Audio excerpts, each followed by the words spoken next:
Estados e municípios estão preocupados em fechar as contas deste ano. A Frente Nacional de Prefeitos se reuniu com o presidente Michel Temer para garantir que os 4,5 bilhões de reais da repatriação sejam repassados ainda hoje. O dinheiro a mais veio da multa paga por contribuintes que mantinham recursos não declarados no exterior. A medida provisória da repatriação previa o repasse dos quase 5 bilhões de reais no dia 30 de dezembro. Mas como amanhã é feriado bancário, o dinheiro só entraria nos municípios no ano que vem. O governo autorizou o pagamento antecipado, mas o Tribunal de Contas da União proibiu o repasse antes da data estipulada na MP. A informação que corre é que pelo menos 60% estavam com muitas dificuldades para fechar as suas contas. Aos municípios interessa que entre nas contas amanhã, para poder figurar no balanço de 2016 essa disponibilidade para pagar, resta pagar. Os estados também estão preocupados. Ontem, Temer decidiu vetar parte da lei de renegociação das dívidas e barrou o regime de recuperação fiscal dos estados em situação de calamidade financeira, como o Rio de Janeiro e o Rio Grande do Sul. O texto suspendia por 36 meses o pagamento dos débitos com o governo federal. Mas, para isso, teriam de fazer ajustes fiscais. Só que o Congresso retirou essa exigência do projeto aprovado na semana passada.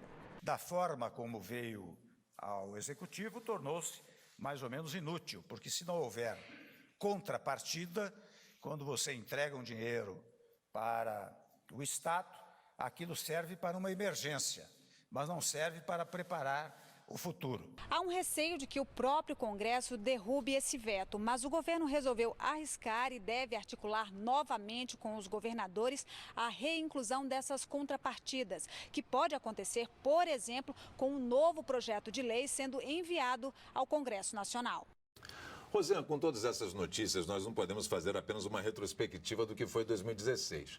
Em 2005, a Financial Times fez até uma capa, do Cristo Redentor como um foguete. 2008 veio a crise econômica em Wall Street e os sucessivos problemas que o governo anterior, até de Dilma, teve de enfrentar. E aí nós tivemos sucessivas quedas do produto interno bruto, de arrecadação, contas públicas no negativo. Enfim, desde quando isso vem ocorrendo para chegar às mãos do presidente Temer um cenário tão escuro? Pois é, ali a partir da crise, isso sim vem se agravando. Aí o que é que gerou, no final das contas, essa situação que a gente se depara hoje? Principalmente quando a gente conversa com os economistas, foi maquiagem em contas públicas, e a gente vê isso nos estados também, e a dificuldade de se assumir que existia um rombo. Então, aquilo ali foi ficando maquiado, então, à medida que não se aceita, a situação foi ficando muito pior, com algumas medidas que simplesmente se liberava crédito para as pessoas se endividarem mais. Sem lastro, sem lastro, como estados então e municípios hoje apresentam. Uma situação de estruturação econômica para garantir que houvesse, sim, uma superação da crise. Agora, neste ano, a situação ficou muito pior, porque depois que é descoberto toda essa situação de maquiagem de contas e que não era tudo tão bem como se pensava que pudesse estar, então a gente veio, olha só, este ano, a gente teve aquela situação em que as agências de risco colocaram o Brasil na lista de pagamentos duvidosos, pagadores duvidosos, o Brasil perdeu o selo de bom pagador. Isso tudo termina gerando um impacto em série, em cascata. Gera insegurança, então aí você já tem alta de dólar,